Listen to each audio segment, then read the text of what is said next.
Oh, is nobody else on yet? No, Nita and the crew ain't popped in, but what's happening, YouTube? You're Okay. back with half of the Life Gains team. The lovely Muchella is in the building. How you doing tonight, Moochie? What's up? What's up? And y'all know she here to drop that NYC style on y'all. And of course, you know I'm here. Living legend, he'll be here. You know how he do. Sometimes he on CPT time. And we waiting on Nita the Diva to get here too. So Moochie, we're gonna do kind of like our news story type Okay. thing tonight. We're gonna go what's trending in the community, what's trending around the world, and just kind of self-help to help people out. Here she go, ladies and gentlemen. Hey, Okay, Nita. fellas, I brought her back so that y'all don't cuss me out, wanting to know why I got rid of her. Nita the Diva is back, and she done put on some of that Fenty makeup too. Nita, how you doing, my sister? Oh, okay. You in the building. I was just letting the people know what type of show we doing tonight. We're doing kind of our news, trending topic stories. Just try to entertain the people and give them a little bit of information to help them get through.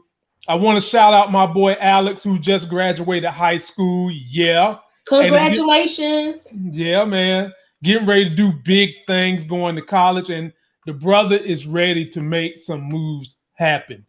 Um, First story I want to give y'all before we even go any further.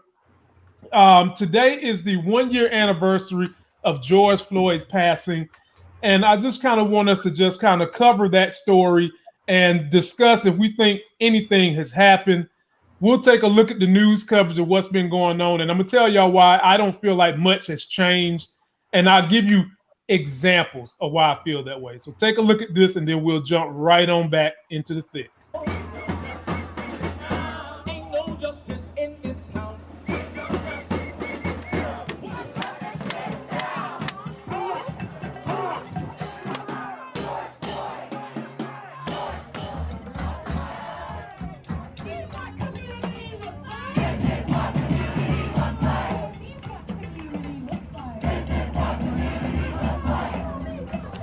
We're here in the 1 year anniversary, the honor to the memory of George Floyd.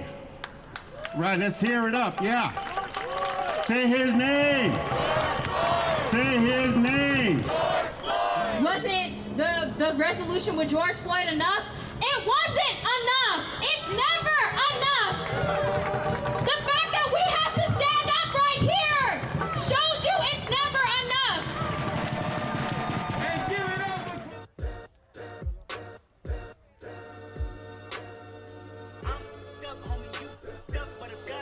So we're going to have this moment of silence for Floyd.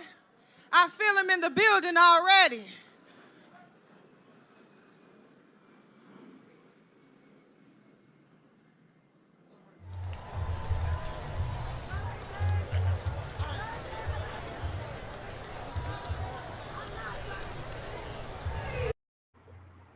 And ladies and gentlemen, Living Legend has come to the building.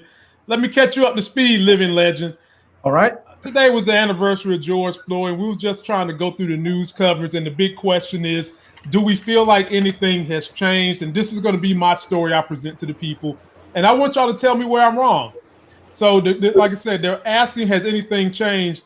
And my answer is, justice happened for him. But there's still countless amounts of people who sacrificed before him and are sacrificing right now. And one of my examples of why not much has changed, in my opinion, is the very video I just got finished showing y'all comes from YouTube. Take a look at this shit right here. Take a look at this. This video is just talking about all the people that gathered on the anniversary of his death. Look at the likes versus dislikes. And if that ain't enough for you, so now y'all understand why I say when me and Larry do politics or black consciousness or woke topics, I lose subscribers because folks can't handle the truth. Take a look at the comment section of that same video. Look at this bull jive. I've not seen any evidence it was a racist killing. Just because the cop was white doesn't mean he was a racist. And look at all the likes that got. Next. We truly have slipped into an episode of The Twilight Zone. That got 34 likes. Crime should not be encouraged. Criminals should not be treated with respect. Never. Last one, but definitely not the least one. America really is a laughingstock. A once powerful nation is now a joke, and we're all laughing at you. And that got 70 likes. And the last name is Taylor. Maybe this person is related to Marjorie Greene Taylor. So, ladies and gentlemen, that's why I say things hasn't changed much, because we still have a slew of fucking racists out there that know this is going on, don't give a damn about it going on. They think we're a laughingstock. The reason America is a laughingstock is not because of just that one piece of criminal injustice. It's because folks laugh at you white folks that be doing stupid shit. They laugh at you people because y'all let Trump become president. And if I recall correctly, and Larry helped me out, was they not marching worldwide over an injustice that happened in what's supposed to be the greatest country in the nation? They were. I mean, across the globe, there were people marching and protesting for human rights. And, exactly. And it wasn't just a Black American issue. It is a global issue. Right. You know, and just like you see people who protest globally when the Palestinians are abused and violated, or when you see other people around the world that are abused and violated, it's a human rights issue. And people want to know that everybody across this country, no matter if you're Black or white or Palestinian or Israeli, or if you're Chinese or Uyghur or whatever you are, that you have the right to have your human dignity intact. Exactly. Keep your dignity. Moochie, do you feel like things have changed much looking back a year since George Floyd? No, and I feel like people are still celebrating too early because this guy has not been sentenced yet. And they're already trying to do some little okey doke thing already. It's like they're in the process of trying to do a bait and switch. That's how I see it. Okay. Nita, how do you feel? You know, my thing is the justice. Nita, can you get closer to the mic? Because we can barely hear you. Nina, I'm about to send you a microphone. Send me your address. It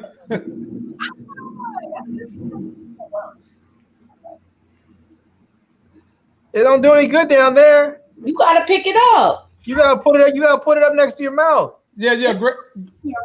Is that the mic you using? No. I'm not. I'm just using the audio. Okay.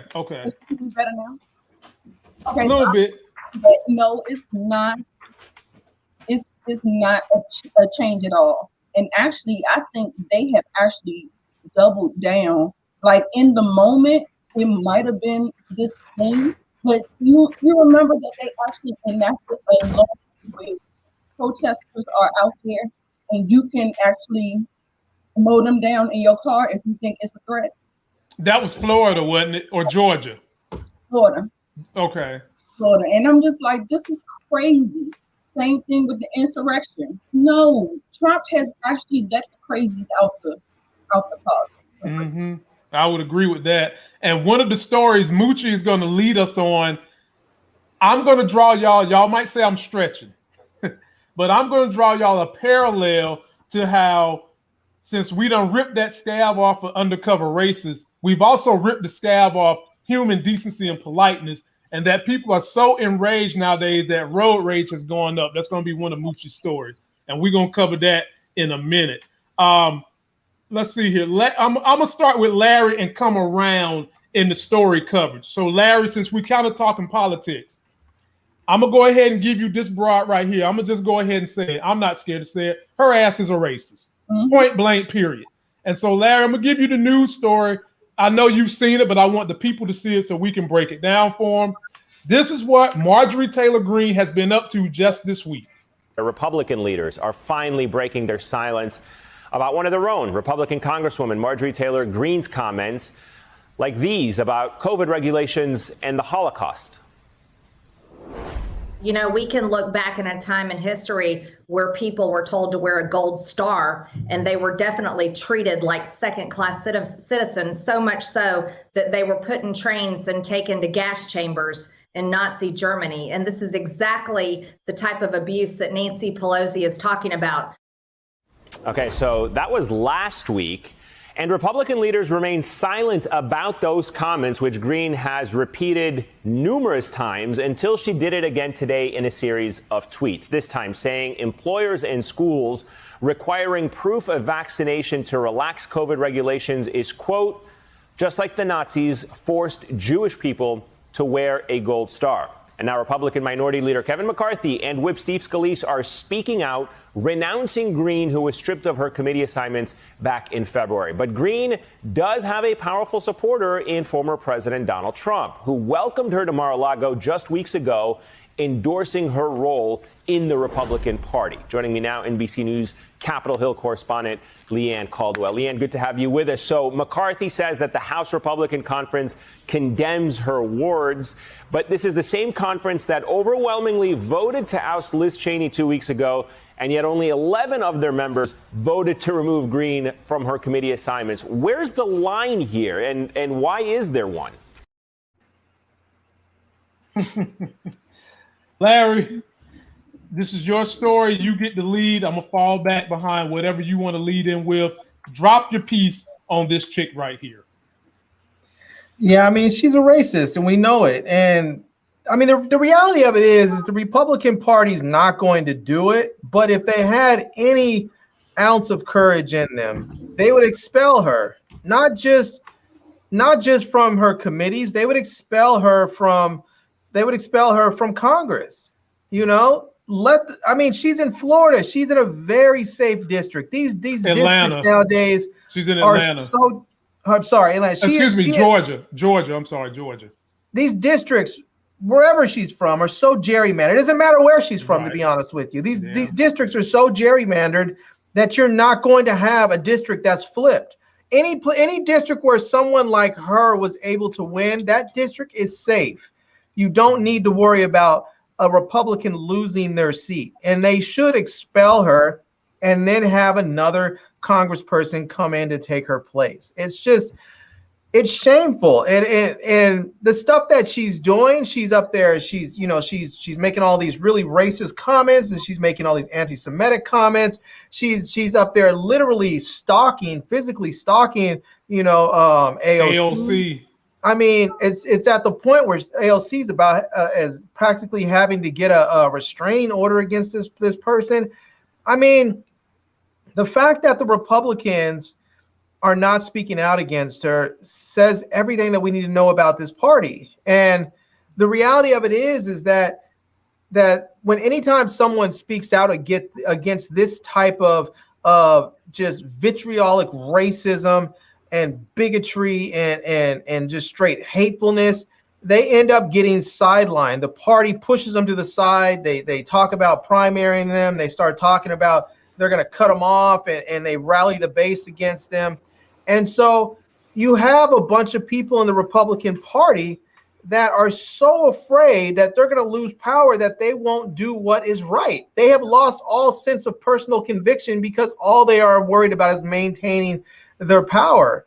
And it's unfortunate, but all I see is the Republican Party continuing to devolve down this. And in a lot of ways, let's be real, in a lot of ways, many of us have been saying this is the Republican Party as, at its truest form anyways. We have been saying this is what they are.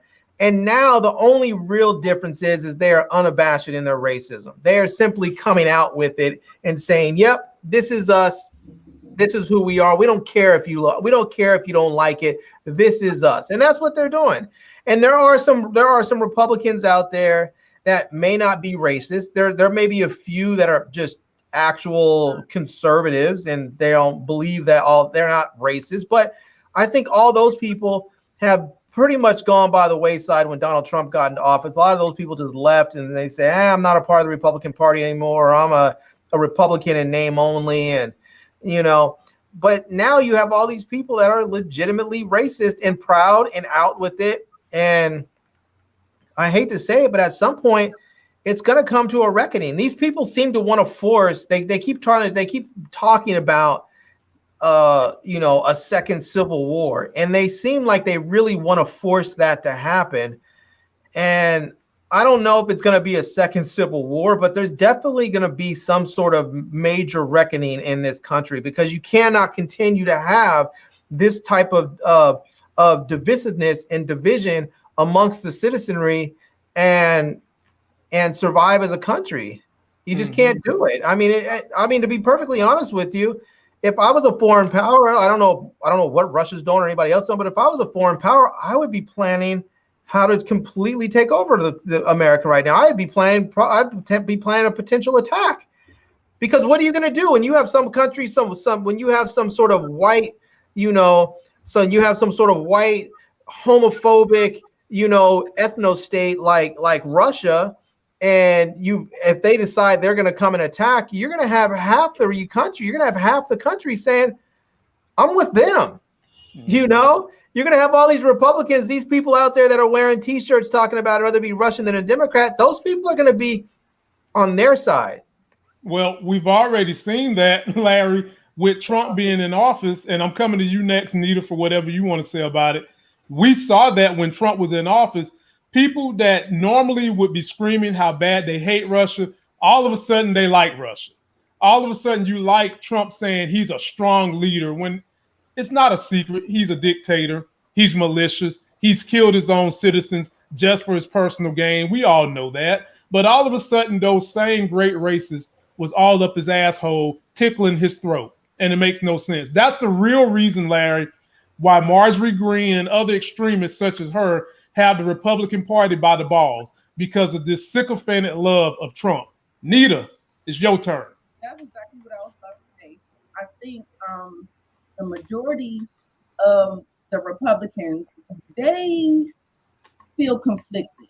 I know they do, because they were saying that. But in order to get reelected, they still know that half the country thinks like this. So they're trying to keep Trump's base for the party. And so basically, they going along to get along. You know what I'm saying? Because if they try to abandon ship, they done for. Like when I tell you how, when I watched the events of the insurrection and the Republicans was in there and they were in imminent danger, and they didn't even. Now, everybody said it ain't nothing like that. It wasn't that big. Right. Like, what is that? Like, Nita, they said it was just people touring. Huh? Yeah. The fuck? It was people touring. I saw it in real time. What? Moochie, give us your thoughts, then we'll move on. I feel like once Trump got in office, we started seeing the true colors of people. Where it would be an outburst, racial outburst.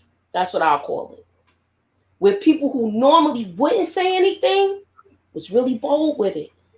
Yeah. Really bold with it. Where you like, really? His rallies. Yes. And the insurrection just basically, all right, now they done got away. To me, they got away with it. Because let's say if the pendulum swung opposite and people did that, if Obama didn't get elected again, do you know how many black people would have got killed? Right. Come on. I'm having a problem with. I've had so many problems with so many things that's happened where it shows you how messed up our country really is. And why are we such a threat to them? Why? Because why? You know why. Look, we're a threat I know to why, them. but I'm just saying why. If we're so beneath them in low lights, why are we such a threat to you then? Oh, okay. Because that's how you speak of all of us. So it is what it is. I don't know. I feel like these people, they're not gonna get punished. They're not gonna get what they should get. Yeah, they need to be made an example of. And they do, because I feel like if that was the other way around, and if it was a whole bunch of black people running up in there, like fruit of Islam, come on, I just have a problem with it. Let me just illustrate this point just to show you how ridiculous things are right now with the Republican Party in Congress. Mm-hmm. They, for 2 years, held non-stop investigations of Hillary Clinton and the Benghazi thing. Emails. Hillary Clinton was nowhere near Benghazi. Hillary Clinton and the State Department had requested for years more money for diplomatic security, and the Republican-controlled Congress continually denied them those extra funds. And so when the consequences of that lack of security came down, they decided for 2 years they were going to investigate. And now that we actually have a real coup attempt, a real insurrection at the Capitol, they're trying to avoid having any investigation. So they want to have an investigation for 2 years over something that happened a half a world away, and they don't even want to investigate what happened right here at the seat of power in our own nation.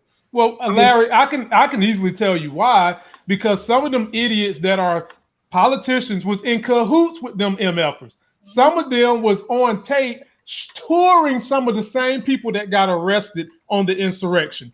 And I feel like they need to be held responsible for that. I understand why, but here's the thing: the Republican Party, at some point, they should have the decency, mm-hmm. the integrity, the patriotism. They're always screaming about patriotism. They should have the patriotism to stand up and say, I will not side with anyone, left, right, black, white, orange, purple, gay, straight, green, anything. I will never stand with anyone who stands against the United States of America, even if that's my own neighbor. And mm-hmm. what they did when they stayed quiet, what they did when they're trying to kill this committee, is saying, we don't care about the country. We are not patriotic in any real practice. We are only patriotic when it comes to saying the words, when it comes to wearing a T-shirt, when it comes to waving a flag. But when it comes to real actions, when it comes to doing something that's difficult, we are not going to do it because we ultimately do not care about this country or its citizenry. Right. Well said, brother. Really what they should be saying, instead of patriotism, they should just come out and say what they really mean. White nationalism. End of the day, that's what it is. All right, Nita, we coming to you with your story. Now, ladies and gentlemen, Nita wanted me to come for her introduction to her story. And by the way, we've got 60 people in the building. Can I get 60 likes? And can you all 60, if you haven't already done, subscribe to these people's channel. They put out good work. Nita wanted me to bring y'all a little gossip news. You know, just little chirping, little chat, little idle chatter that's out here on Black Twitter streets. So for Nita's story tonight, and anyone else who follows us, if you want to ever join us and you want to give your stories, that's why me and Larry keep these Wednesdays, for the support of our group and our super chatters. So Nick Cannon is about to have another baby. And after we take a look at this video clip, I will pass the torch to Nita. She gets to open the lead as soon as you see this. Nick Cannon is really being fruitful and spreading his seeds very far and near. And I say this because Nick Cannon allegedly has yet another child on the way. Now, if you're not aware, Nick Cannon so far has a total of 6 kids. And with this woman who just came out, it will make 7. Now, just to give you a quick rundown, Nick Cannon has 2 children with Mariah Carey. He has 2 children with Brittany Bell. He has 2 twins on the way with Abby De La Rose. She is currently still pregnant, you guys. And just recently, a model named Alyssa put a photo up, which it's kind of explicit, so I can't put it up here. But she put the photo up showing her belly with the title at the bottom that had the baby's name, Zen S. Cannon. Now, of course, when she put this up, this name with the last name of Cannon, it's really only one person that comes to mind, and that is Nick Cannon. So someone asked, is Nick Cannon the dad? And you see she puts the little loving emoji. Basically a yes, if you ask me. She didn't say no. She didn't say anyone else was the dad. She basically confirmed that he is the dad. Now, I'm just wondering how this is working, because he was supposed to still be in a relationship with Abby De La Rose, who is pregnant with twin boys from him. But I don't know what's going on with that. I just know that he is spreading those seeds and he doesn't look like he's going to stop anytime soon. And at this point, he is just really reminding me of NBA YoungBoy, who has a bunch of kids and keeps a bunch of women pregnant at the same time. I mean, Nick Cannon, what is really going on? And I honestly do not see how these women can be so proud to be baby mama number 3, baby mama number 4. I just do not get it. Now, children, what do you say when you meet a nice man? Are you my daddy?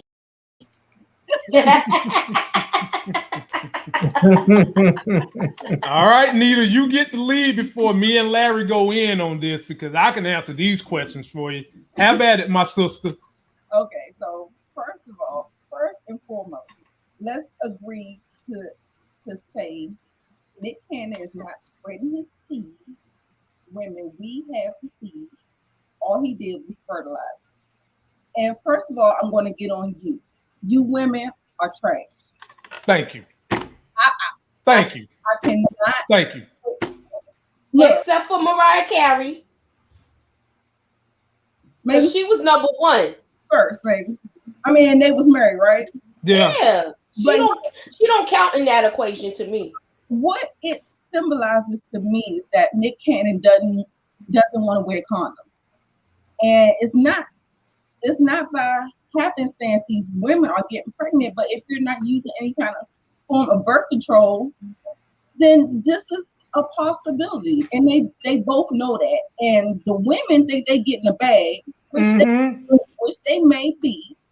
But at the end of the day, I just do not, I don't appreciate the way it looks.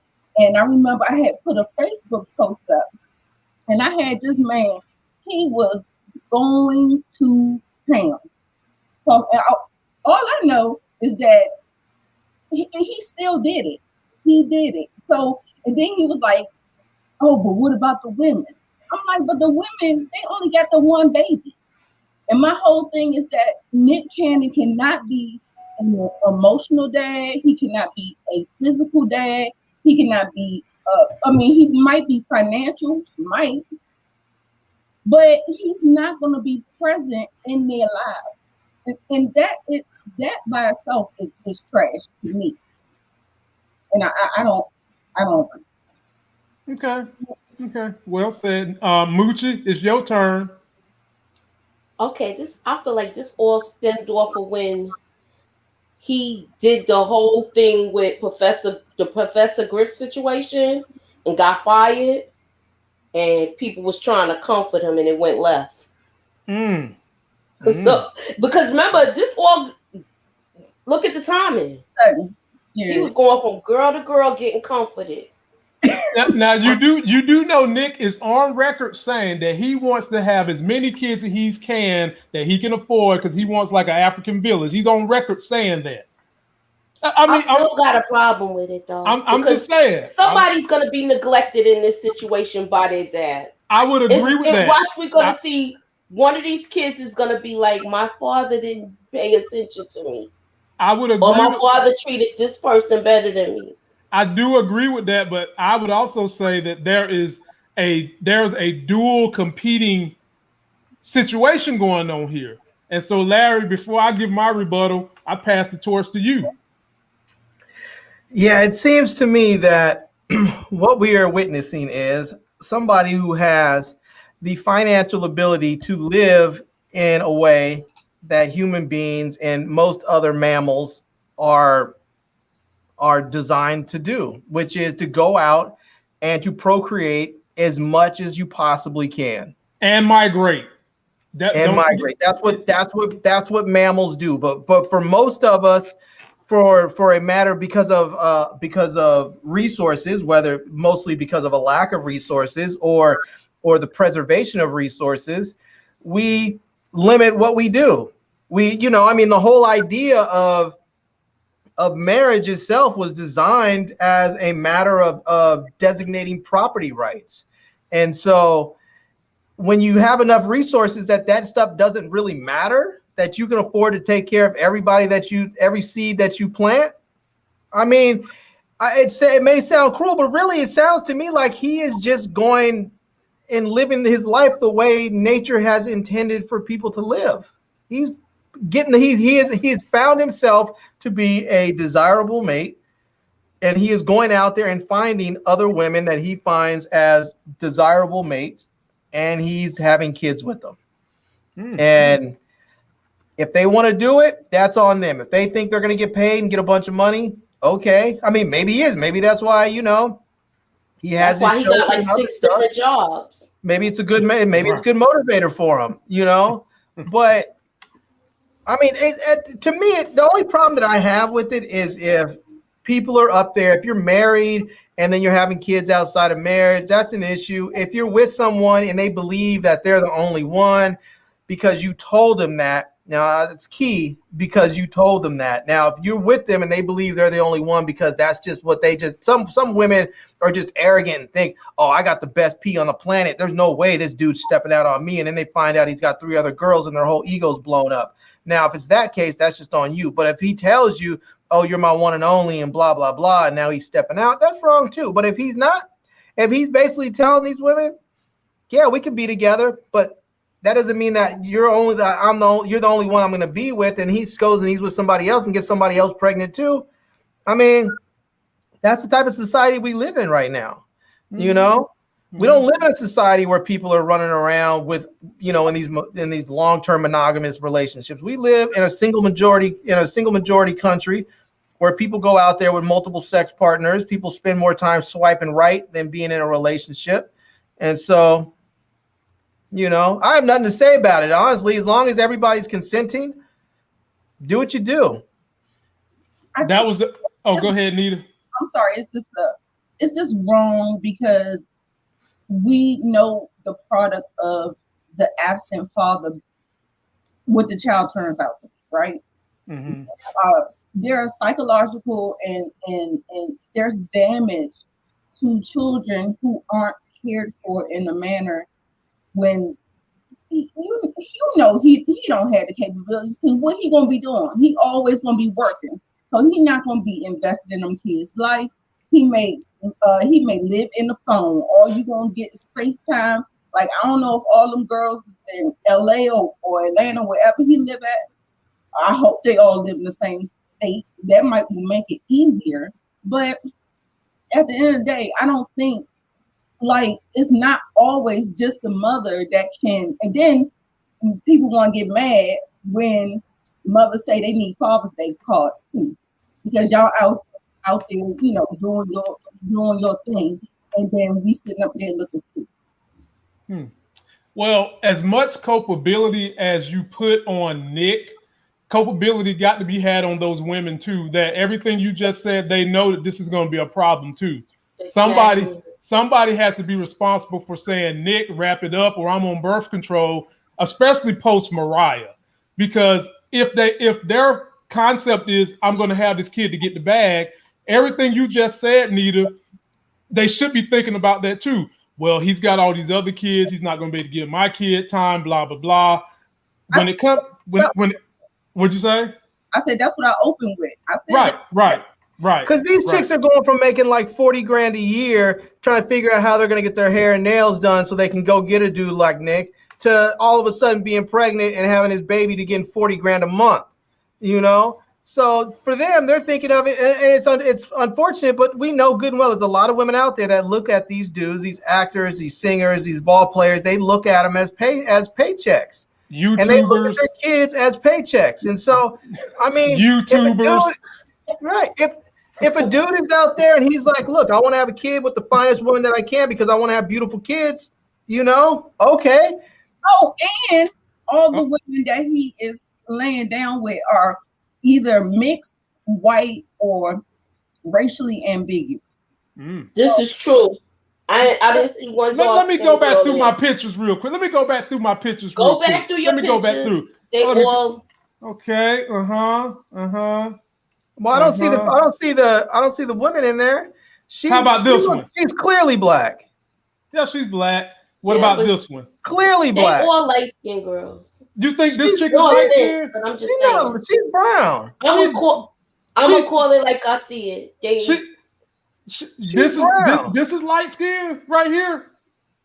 Wait a minute, Nita. She look like she your complexion. What would you consider yourself, Nita? Everybody tells me I'm light skinned, but I don't believe I'm light skinned. I think I'm in Caramel. Yeah, I'm like yeah. Well, that's what I believe this chick is too. She's more Nita complexion. Yeah. So, well, ladies and gentlemen, there's Nita's story. She did a great presentation. Good job, Nita. Let me just be clear about one thing. It doesn't matter if you were light. It doesn't matter if you were dark. It does not matter if you were mixed. It doesn't matter if you were passable. You are still black. It doesn't matter it doesn't matter if you have straight hair or curly hair. You are still black. And Will Lawrence is still super chatting us, my brother. You know I'm down for the causes, my brother. I appreciate you. All right, here we go. Now, Moochie's got some stories for y'all. Moochie, I got your stories, Moochie. You ready to take the lead? Yes, I am. All right, so the first Moochie story she brought to my attention was singer, songwriter, and activist Akon, who's trying to build a Wakanda in Africa, had his car stolen. So here's a little look at the news clip. And they did recover the car, but the person who did it is still missing. After this video, Moochie will be taking the lead. Right now, police are searching for a car thief who drove off in the SUV of a famous singer, famous music producer. We're talking about Akon here. They eventually found the car, but this crime is part of a growing rise in car thefts in the city of Atlanta. Caitlin Ross has the latest on this investigation. It happened at this busy Quick Trip on Sidney Marcus just before midnight. The star told police he left his white Range Rover running with the keys inside while he was pumping gas. According to a police report, Akon said he was still at the pump when someone hopped in the car and drove off with his cell phone, Louis Vuitton luggage, and a $25,000 diamond necklace inside it. A short time later, the car was reportedly recovered in Forest Park using a tracking device on the phone, but police wouldn't comment on its condition or on whether the items were still inside. According to Atlanta police data, car thefts are on the rise. They're up 35% year to date from 2020. But this is reportedly the first auto theft they've responded to at this Quick Trip this year. Quick Trip told me they do have security cameras that captured what happened, and they're working with police to catch the thief. In January of this year, Atlanta-based rapper Ludacris's car was stolen when he stopped at the ATM. Police were able to recover his car in that incident as well. In a PSA filmed last year, police warned that similar slider crimes were on the rise. Tonight, police are reminding people once again to never leave your car running while pumping gas, and always lock your car doors and take your keys with you. Well, Moochie, right now, police.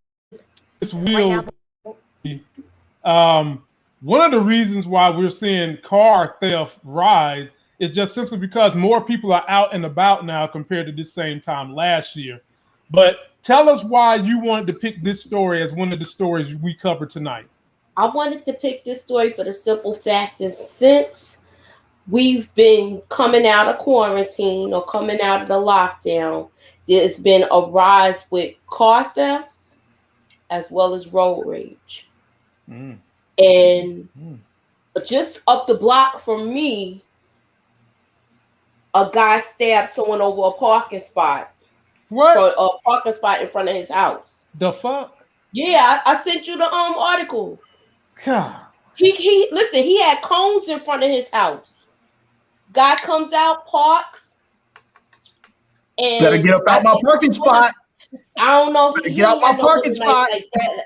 He was just like, he just some jail whatnot, Yeah, like the shake thing. But I'm being on a serious note. It's to me, the road rage incidents have gone up so much. I think because we've been a lot of people has been in the house a lot, and now that everybody's coming back out. So I just want to tell everybody in the chat, everybody that's listening, just be mindful, because people, you don't know who you're dealing with. You might want to put up your finger if dude cut you off. Don't do it. Just turn your music up and just keep it moving. Okay. Well, Moochie, I do have that story for you, and I'll come back to you in a second. Larry, any thoughts on Akon still in this car and what people should be considering while they're getting out and about? Yeah, first of all, buy a Tesla. That's one thing. One thing I want to say is I feel really it's hard for me to feel bad for him in this situation because he left the keys in the car. Exactly. Because they said he left the keys in the car with the car running. So not only was he up there just thinking he was too big willy to stop his car, he was basically willing to blow up that whole damn gas station, everybody around there, because he didn't want to turn his stupid car off. I mean, they tell you to turn your car off for a reason. They don't just tell you to do it just for icks and giggles. They tell you to do it because for a reason. And he thought he was too important and too busy to turn his car off for a second. Turn the car off, take the keys out, and pump your gas. And if you can't do that, then get your little sidekick, your groupie, or your hanger-ons that are in the back seat anyways to pump the gas for you. I think he was by himself, because if they was in the car, they would have got stuck with the car. Then you know what? Then ask Google where the next full service station is if you don't want to have to get out.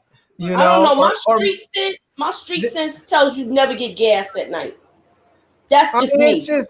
That's just me being a woman. That's just me being a woman. You don't get gas at night. Number two, I wanted to try to get the 911 call. He was like, I got carjacked, and they was like, explain to me what happened. The 911 lady was really rude to me, but she was like, explain to me what happened. I left my car running and I was filling it up with gas, and someone jumped in it. She said, you didn't get carjacked. Your car was just stolen. Right. Simple as that. You got caught. You got stuck on stupid. That's what happened. Yeah. You know. I mean, that's the reality of it. When you hear those stories, when you hear like his car got carjacked, when you hear what Nina said. Hey, whoever's with Nita, what's up? You know? What's up? What's up? Give her a big kiss on the forehead for all of us. Oh, so love that shirt, by the way. Super Saiyan. Well, Nita, you got to take the wheel now. You got to take the wheel on you. How do you feel about the Akon car situation? You know what about the Akon thing? You know what I've noticed and what I've been hearing some people say is that because ever since this George Floyd thing happened and everybody is against the police and abolish the police, and everybody are, there is an overwhelming notion that people don't want the police. And so I feel like they are really slacking, because they just like, even with the 911, if you said they rude, I'm like, well, damn, they was rude, and they took an hour to come, the cops. I heard that they had just like, either they walked off the job and they just like, fuck y'all, just y'all talking about abolish the police, right? Because that happened in Buckhead. Right. And their crime rate has been going sky high. That's why Keisha Lance Bottom was like, yeah, she's not even trying to run again. Right. I think she's not trying to run because there's bigger aspirations for Ms. Bottoms. Yeah, I think she's planning on taking a position in the Biden administration, and then she's probably going to look at maybe a Senate race. Right. Okay. Right. Yeah, because she was on the short list to be VP, and if you make that short list and they actually come grill you and that person wins, you usually get some kind of a seat at the table with them. At least the top three. And she might, and I should take that back. She probably won't make a Senate run because you have both Warnock and Ossoff in there, but she probably will make a run for the governor's house. And one of the things that people complained about with what's her name, with Stacey Abrams, is people said that she wasn't attractive enough, that people don't like plus size, unattractive women. And they said that's what she was. And Keisha Lance Bottoms is not that. She's an attractive woman that people like to look at. And I think that, that's unfortunate the way it is. Very the most qualified person should be able to win and have the job, but we know that's not the way the world works. So I think she's positioning herself to work in the Biden administration and then go and run for governor. And hopefully, I don't hope the crime rate explodes, but if the crime rate does explode, it's going to give her a platform to come in and talk about it and say, hey, look, this is what's happening because the governor has not provided leadership. Right. What I was going to say, like, regardless of what the crime rate looked like, The she crime should be rate able to did get in go there up, and though. kick his ass because he's a piece of Lord hammers. Moochie, But I got your regardless, second don't story. leave your cars running, people. Yeah, Take yeah, the don't damn leave your keys out. Yeah. To me, going to get gas at night is a bad look anyway. And if you don't want to have to be dealing with gas at all, just get a Tesla. By the way, use my code. Link is in description. You know what? Moochie, I got your second story, Moochie, about the road rage. I've got one that happened in New York, and then I got the thing that happened with the guy. So, ladies and gentlemen, Moochie's going to take the lead again. Then it's Larry's lead on another story. So here we go. A father and son pummeled in a Queens neighborhood moments after this seemingly minor car crash. I need bread. Go in your pocket, start digging. The man in the yellow sweatshirt is livid Pay for my pictures, bro. Let's go, man. after his car was clipped Saturday night here in Jackson Heights. This is an accident. Accidents do happen. Calm down.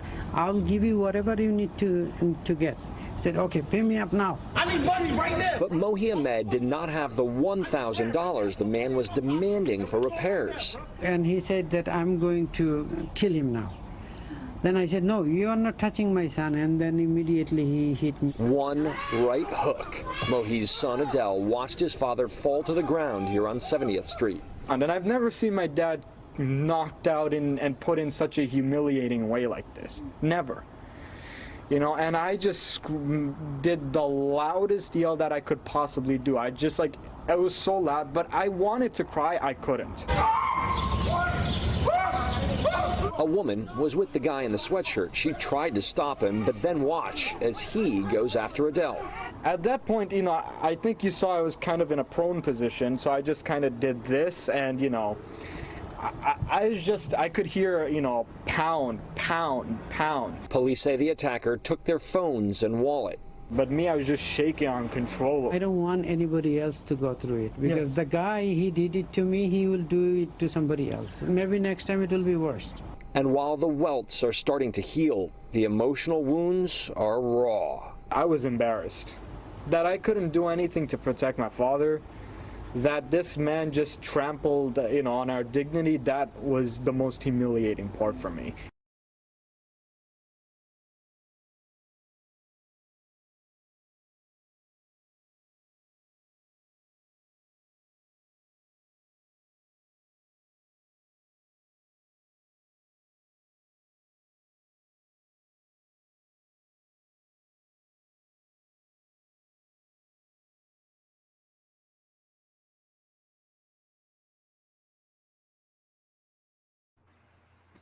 The What was that fuck? clip? That was some extortion nonsense. The first one, No, the what was first that? one, he knew listen, Listen. he knew who his mark was. If that was the part of Queens they talking about, that's like the Arab area. And it'd be a lot of like Ecuadorians and people from like the like I guess like the islands from there. Not Okay. like the Caribbean islands, like Ecuador, Cuba, stuff like that. Okay. And he's saying Roosevelt, he knew who he was messing with. He knew he could have intimidated him. Let that be Jamaica Queens. It wouldn't have went down like that. That's just my opinion. Like since we talking about Queens, it wouldn't have went down like that with a young guy like that. That was crazy. Talking about he want his money now. What? He probably didn't even have no insurance. And then the scuff mark was so small, that was ridiculous. That looked like he could have messed his car parking. In New York, he could have messed his car parking, parallel parking. Because I know y'all not used to none of that where you got to parallel park on the street and stuff. Oh yeah, I'm used to it. I'm the king Okay, of because a lot of people, like, I know my sister, she was in Georgia. They're not used to parking on the street. They're used to driveways and parking lots and stuff like that. Right. But that was crazy. And that second one with the guy pulling out the gun. In the Maserati. Yes. For what? You pulled it out because she cut you off? So it's just like. And it was kids in the car. Exactly. Luckily, she only got shot in her shoulder. Now, did they catch him? No, he's still on the run right now. He's still on the run. All Now, of them are still on the run? Because I no. That's not even the story. I sent you the one with Queens. The first guy, they got him. But the Maserati, he's still on the run right now. They're looking for him in the D.C. area. Oh, that was out here in my way. Yeah, that was the D.C. area. They're looking for him. And now, at the end of the day, how hard can it be? Now, see, this is another one where I'm sorry, y'all. If that was a black dude, his ass would be in jail right now. How hard is it to find someone with a Maserati that owns a gun? I mean, I can do the FBI work on that unless the gun is illegal or the car is stolen or a combination they have of a couple both. Maserati dealers out here, so it might be more challenging than you think, but it's not going to be. It shouldn't be that hard because, like you said, it's a Maserati. It's not a Honda. Right. It's a Maserati. It's not only is a Maserati, but he's probably a gun owner. So, Larry, the story is yours now, my brother. Now, when I was telling you guys, I can draw a parallel between animosity that has been amped up because Trump was the party of hate. I've noticed road rage now that people are back on the road. It's unbelievable. Me and my wife actually had a sit down, and I told her, should I be traveling with my gun? Because I'd be damned if I'm going to let somebody run up on me and start shooting when I got my daughter in the car, my one and only that looks like me. I'm sorry. My instinct is you shoot at me, and I still live, and my daughter's in the car, bro. I'm turning around, coming back to shoot at you. And so my wife is saying I need to think about not putting the gun in the car. But hell, there's a new feeling for me that I have a little duckling. I mean, like I told you, I take my daughter with me pretty much everywhere. We're like glue. And when I see threatening situations, I typically try to get out of them. But there is really nothing you can do with road rage. And so having said those things, Larry, I give you the floor, my brother. What do you think? Well, that first video, the guy said he was embarrassed and ashamed, and he should be. He should be embarrassed and ashamed for himself. I mean, what happened to them was wrong. But let's look at that video. That guy said he wanted to kill his son. The father said, no, you're not, and stepped in between that man, between harm's way. He put himself in harm's way to protect his son. And then when that dude knocked his dad out, he did nothing. He could have, at the very least, he went and crumbled over in the corner. At the very least, you could have laid on top of your father to protect him. Exactly. You could have done something to try and protect him. Instead, you sat up there and went into 100% bitch mode. And I say this all the time to people. You don't have to know how to fight. You don't have to be good at violence. All you have to be willing to do is practice it. Because you can throw wildly, and if you throw wildly, people are going to back up because they don't want to get hit. And if they get hit once, they're going to step back and be like, okay, hold on a minute. But at the very least, even if you didn't want to do that, all you had to do was lay on top of the dude, your dad, and try and protect him. And you didn't even do that much. He should be ashamed of himself. What he should be doing right now is take his ass down to the community center and go learn how to do some mixed martial arts or some taekwondo or what's that Israeli, Krav Maga. He should go learn how to do some Krav Maga. So he needs to go learn how to do something so that he can try and at least protect himself. Because that's a shame that your dad puts himself in harm's way, gets knocked the fuck out, and you just sit there and do nothing. Don't even try and prevent it from anything from further happening to him. He was scared, if that was my brother out there, I couldn't let my brother get hit. Like we all would have been fighting. Right. Now the thing with this dude, that's just me. Now I know people who have been gripped with fear so much they freeze. In psychology, they teach you is fight or flight. And he froze. He was scared as hell. And Larry, I don't even know if this man, let's just say this boy did get training. If he's never been in this type of altercation, he probably would freeze again, even with the best training. No, they need to do something like how they did in Kick-Ass and get him a scenario where he got to use his strength. He got to get toughened up somehow, some way. So, Nita, what'd you think about this? And then we got Larry's next story coming up. I kind of chimed in when Moochie was talking about the one in DC because that was the most disturbing one to me. Mm-hmm. I appreciate, at least them men still have their life, and they should be thankful and grateful for that, because sometimes it don't work out like that. But at the end of the day, the way that guy in the Maserati was acting so reckless and shooting, not only shooting at the person who accosted him, but he's turning around to the car that's behind him, pointing the gun at them too. Yeah, that was the crazy part, that he pointed at the other car. I mean, I was totally dumbfounded about what could even be that serious. It is never that serious.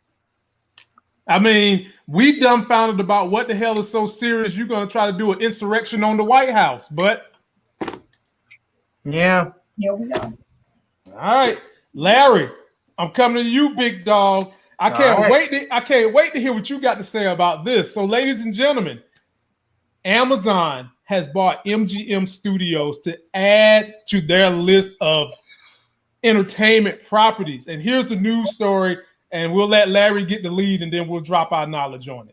Amazon is buying MGM Studios. The price tag on this, $8.45 billion versus the $9 billion that had been thrown around before, but people had been circling, knowing that this deal was very likely going to happen this week. This is, as you see this media consolidation continue in the industry, comes very quickly on the heels of the Discovery Time Warner deal that was just a week ago, or a week and a day ago. Now you're looking at what's going to be happening with this situation. You can check out Amazon shares right now, up by about 0.5% on this news.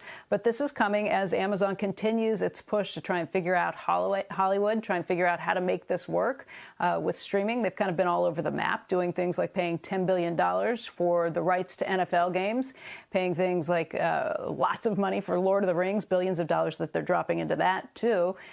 So this is just the next leg. Of course, the big question comes at the bottom of the press release. The company does say that this requires regulatory approval, that this is subject to regulatory approval and other customary closing conditions. And you can argue that MGM is not very big, but you also know that Washington has been focusing on Amazon in a big way when it comes to being too big at just about anything. So you wonder what will happen from Washington on this front. Is this something that the regulators will let go?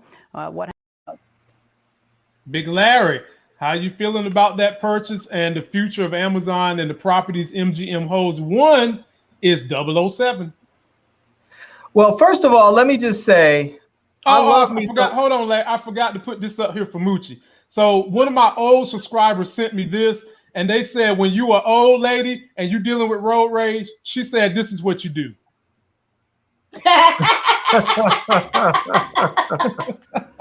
All right, Larry. Silencer on that. That chick, that's a damn golden girl with a silencer. All right, Larry. That's the queen. Take it away, Larry. I will say this.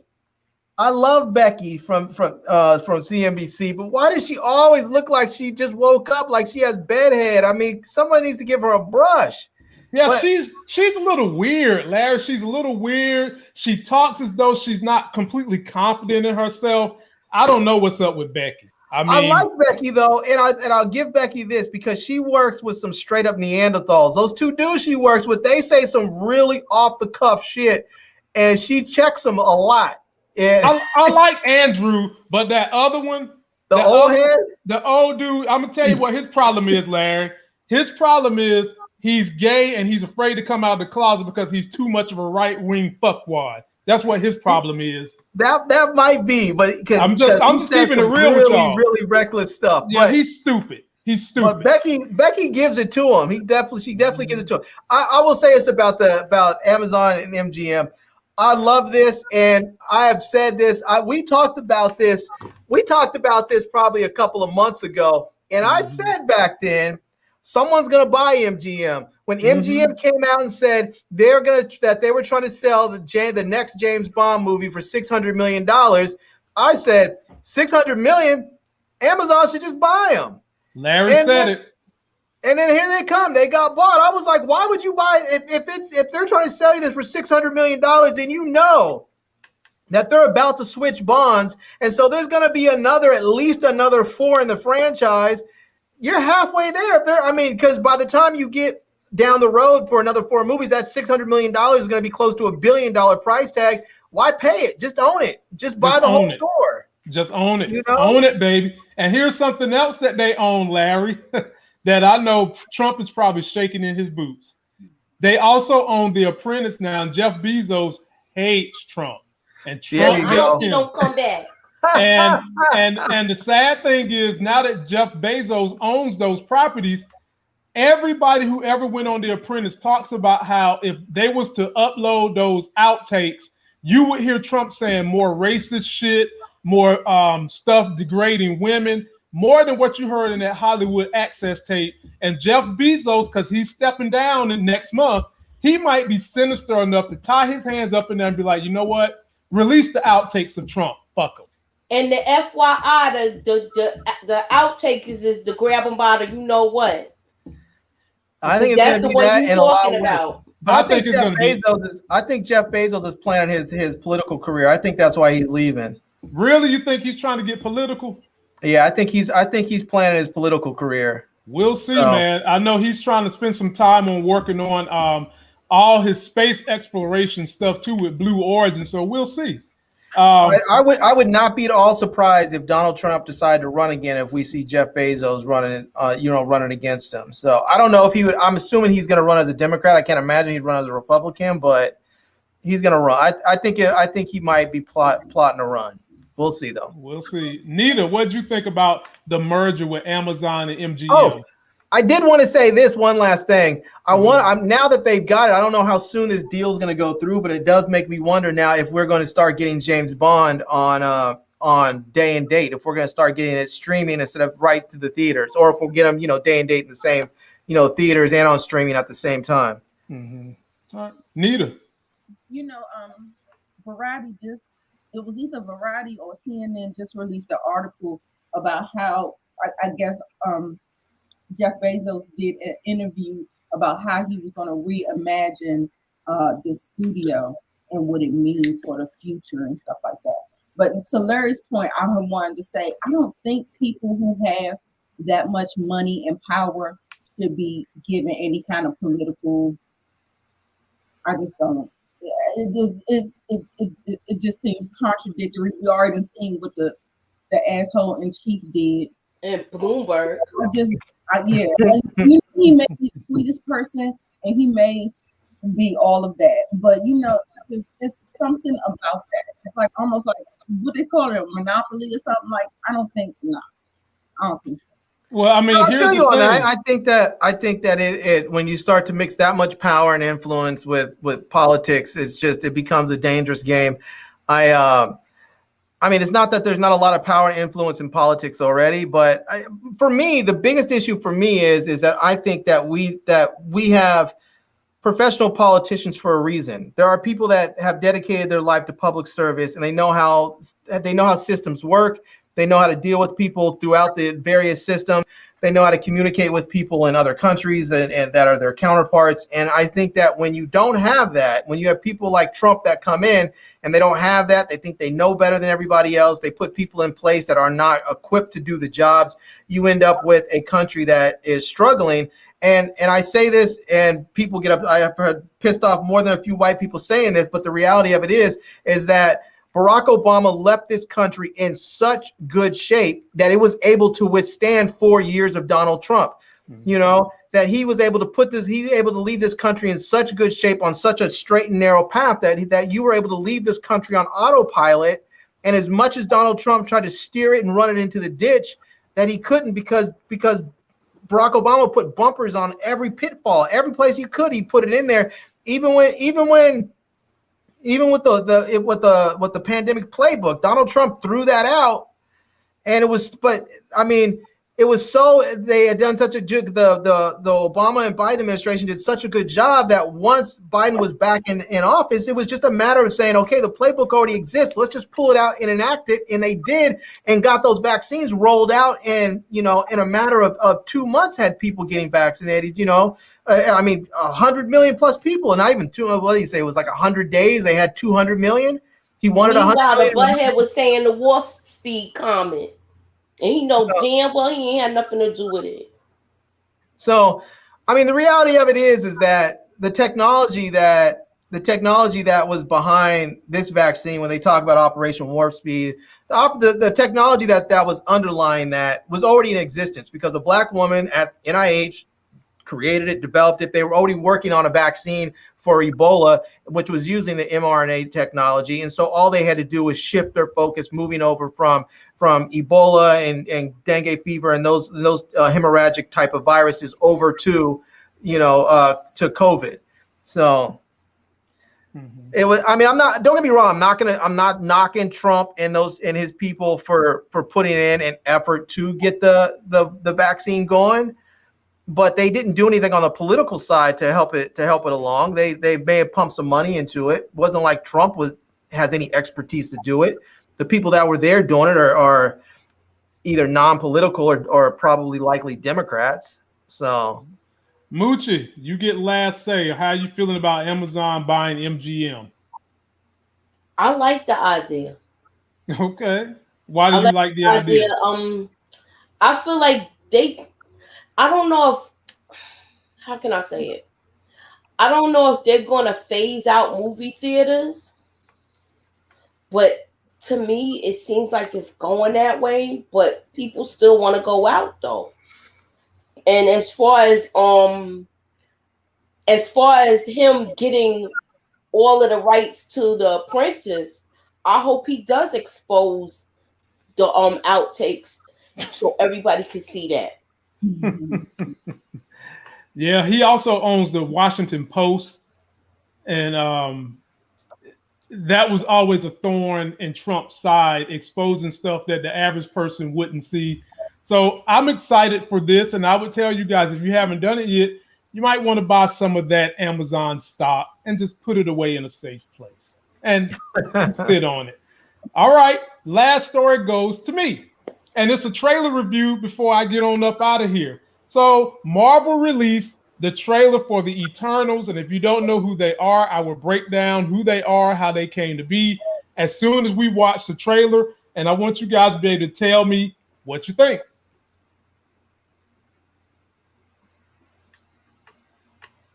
This is going to take a second, though. I didn't do this one. You didn't do the story with Tessa Thompson and her crazy three-way and her yes, I saw that. Listen.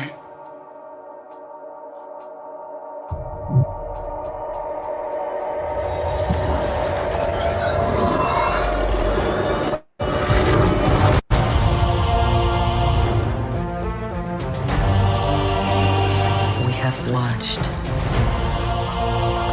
Unguided, we have helped them progress, unseen them accomplish wonders. Throughout the years, we have never interfered until now.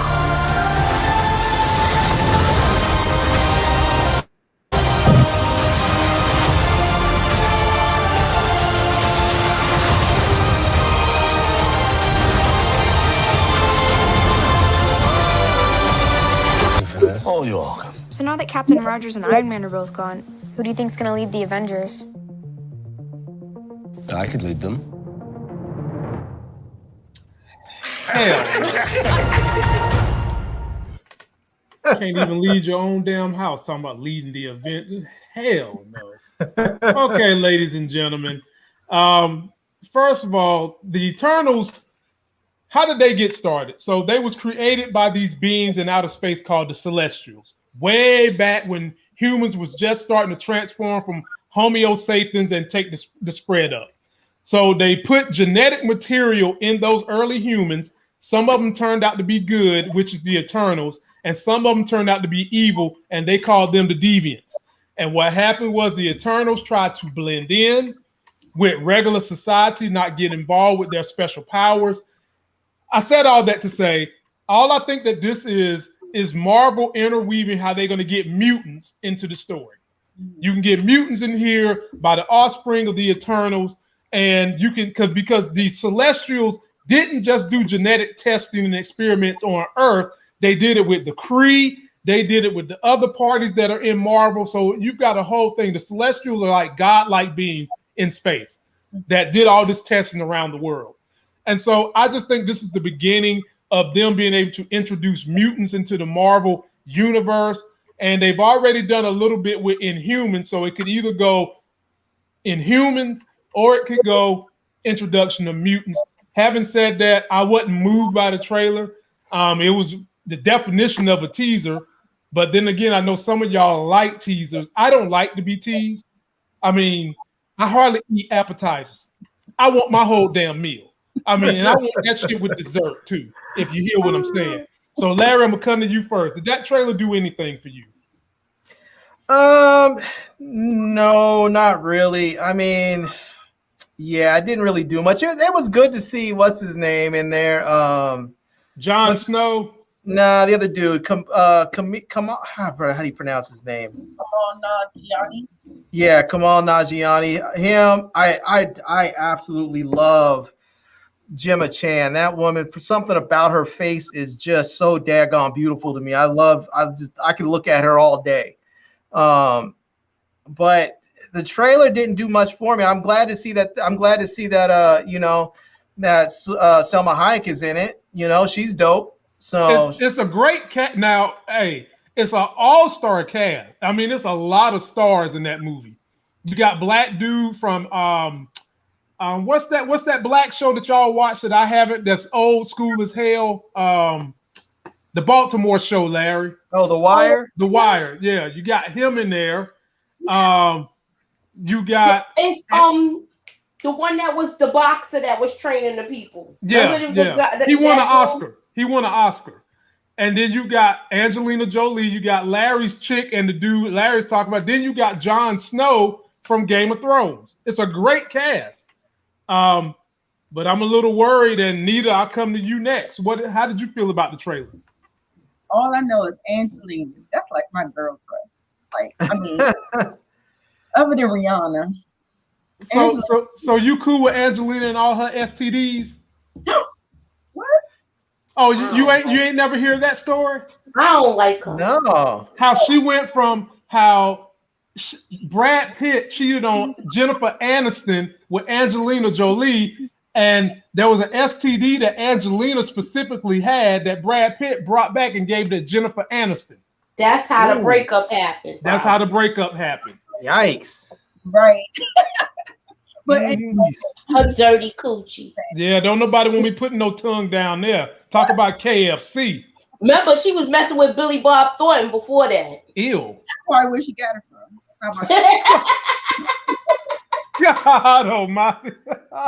No, he's in ATL, the black guy. Mm-hmm. He's in Atlanta. That show Atlanta. Yeah. Wow, I didn't know that about Angelina. She's still fine though. Right. Yeah, she tough. I don't like her. The thing about the trailer. I mean, I like her acting, but I don't like her as a person. Right. I get it. I don't know her as a person, but I like looking at her. She's just got a stink. Really? I just don't like her as a person. I don't like what she did to Jen. All right, Nita, what were you trying to say? I'm not that person. Like, did you see like at the end when she was holding that cup and she was cutting her eyes? She just looks so good. Oh my God. She looks so good. Anyway, I was not blown away by the trailer. I just stand Marvel.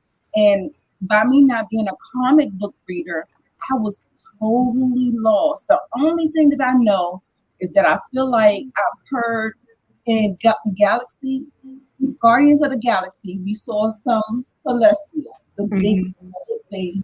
And also,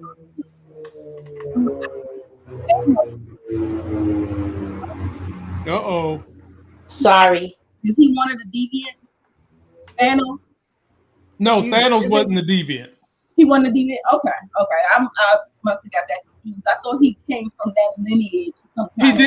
He did come from the lineage, but he specifically had some other things in him too. But I mean, I guess in essence, Buzz said he's half deviant. Yeah, he's half deviant. Okay, cool. And also too, wasn't what's the boy name? Star-Lord, wasn't his father Celestial? Yeah, Ego, the Living Planet, was a Celestial. Yeah. So I don't know anything. So like I said, I did a trailer reaction. Make sure y'all check it out on the channel. But I was just saying that it looked beautiful. It didn't look like a superhero movie. It didn't look like, it was just so beautiful. Like the colors kind of popped, and I just kind of like the wide views and the wide angles. Like when the ship came, and it was just like this big span. And even when they did that temple, that whole landscape, it was so pretty. I just liked it, and I liked that it was a little different. And I do believe that may be the tie-in with the music. That is a good idea. That is a great idea. Yeah. I always thought it was going to be Wanda that kind of was going to be. And it still could be her. It's because I'm telling you right now, as powerful as Wanda is, it's going to take something like the Deviants and the Celestials. It's going to take something like that to deal with Wanda if they turn Wanda into an adversary. Because Wanda is crazy powerful right now. I'm just got to tell y'all. I mean, shoot. Yeah. Shoot. And she's only getting more powerful. Yeah, man. And now she's even more angry. And now she got that book that's going to help her unlock other powers and give her spells she can put on people with her. Boy, Moochie, you get last word on this. I'm about to have a geekgasm because they can do so much. I like the way they have, if they link it to everything like you're predicting, I think it's going to be a good thing. Right. And it did pique my interest. I would watch it, and I'm into it. I'm into stuff like that. I will watch it. I want to see where it goes. I want to see where it goes. I want to see how they do it. I want to see how everything plays out. Yeah, I'm gonna watch it, and I will say this: everything I said to y'all about this trailer, I said the same thing about one of Marvel's top 5 movies, which was Captain America: Winter Soldier. I said the trailer ain't do nothing for me. Who the hell cares about a Winter Soldier? I get in that movie theater. That was one of their top 5 movies ever done. That was a damn good movie. It was a good movie. And yeah, it was good. So, well, ladies and gentlemen, that is it for us. Y'all know what I got to do. I got shift duties to do. Don't forget to like the video, comment, subscribe to everybody's channel, share us. If y'all really claim y'all love us, which I know y'all do, share us with everybody, because when we cover these type of subjects, we lose people. We lose those who we don't really need. But what we do know is there is a group of people that need and want us that's on YouTube, because we see things that other people are looking at, but they haven't discovered us because we need to be shared more in the community. So take us, subscribe to us, share us. And until that next Sex is Hell video on Friday, we'll see you guys later.